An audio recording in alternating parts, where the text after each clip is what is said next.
This is Justin Cady with ESFI. I'm sitting here with DontMashMe. How you doing, man? I'm good. How are you? I'm living the dream. So right out of the bat, Team Dynamic has kind of been, out of the spotlight since the North American Regionals, and this is the first big event that y'all have been to. Do you guys have any sort of plans on future events that's coming up? Our next event is actually IPL 5 in Vegas.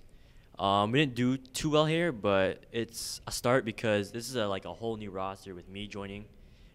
We recently got rid of our old mid, and we're actually using a sub, Niantanso, from, it's not Orb anymore, the team I think is like No Fear, No Problem, No Fear, or something like that. That's cool. Well, you mentioned that you replaced, or you're going to be replacing your old mid, Paradoxical. Are there any sort of people you're looking at, or is there any sort of special style you're looking to replace that with? Could you just talk about that a little bit?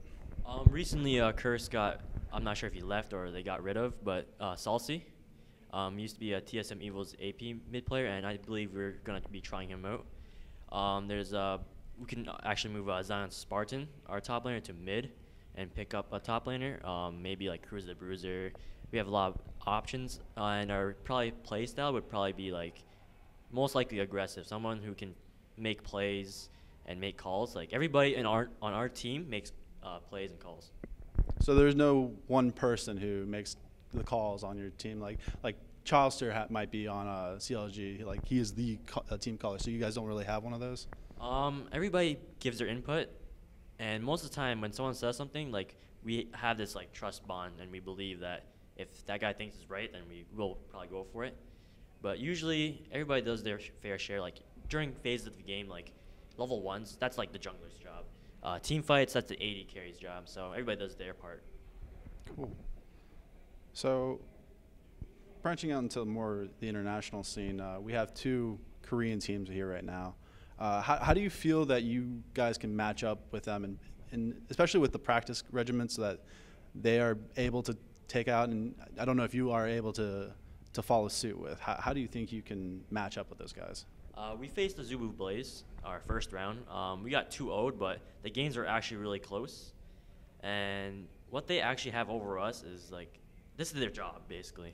And out of all 5 of us, we have school, we have family and such to take care of. But these guys like are in their houses playing all the time. So they do like know each other way better than we actually know each other. So they do have an advantage over us, and yeah. Yeah. Well, you said that it's their job, and with Season 3 coming out and the whole salaries and all that good stuff that you guys might have a good chance at getting in at, if you guys do get into that, is that something you guys are going to pursue, or is it probably just something you might just do like as a weekend job, like coming to events and stuff like that? For sure. Like if we do make it in, we're definitely gonna get a gaming house, do all the Season 3 stuff, but there's only one person, well right now we don't have 4 people, but one person on our team is not over the age of 17, and that's the only person that cannot probably make it, so we do have to like consider options for a new support, or we have to try to talk to Riot about that. Yeah. So for Season 3, it's going to be really regionalized, at least that's how we understand it. Do you think you were going to be able to scrim and practice against, say, international teams like from Korea, Europe, or even Brazil for that matter? Yes. I'm really good friends with a TPA manager, and before many teams, when I was on Evo, I got like, a few scrims, like at least twice a week with the TPA team, and yeah, and sometimes Korean teams. What's the biggest hurdle with that? Is it just kind of the time zones, the ping, latency? It's kind of everything. Latency, I believe it's like 150. The time zone for Eastern is like 12-hour difference. Oof. But usually they do wake up early, around early as 10 a.m. to start practicing, and they don't usually get like early scrims in their time zone, like with the Taiwanese and Chinese. So they actually move to the NA and just get scrims for like the morning. Then they get scrims from the afternoon with the Chinese and Taiwanese teams.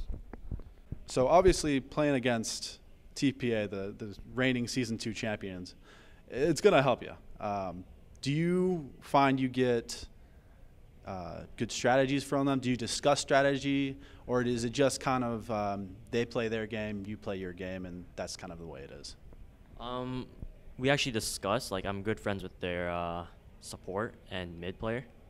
So after scrims, I asked them sometimes, like, how many wars did you place level 1? Because they pulled off, like, a crazy level 1 strat. And we win 60% of the time. I think that's because of ping. And they win 40% of the time. So basically, the ping is, like a skew in the matches, but overall, their strategy is, like, really good. And we actually use their strategies coming into regionals a bit, but even to do so well at regionals. Yeah. Well, thank you for the interview, man. Is there anything you would like to say to your fans or family? First off, shout out to Team Dynamic, our sponsors, Plantronics, Razer, and BenQ. And shout out to my fans on Facebook and Twitter. All right. Thank you, man.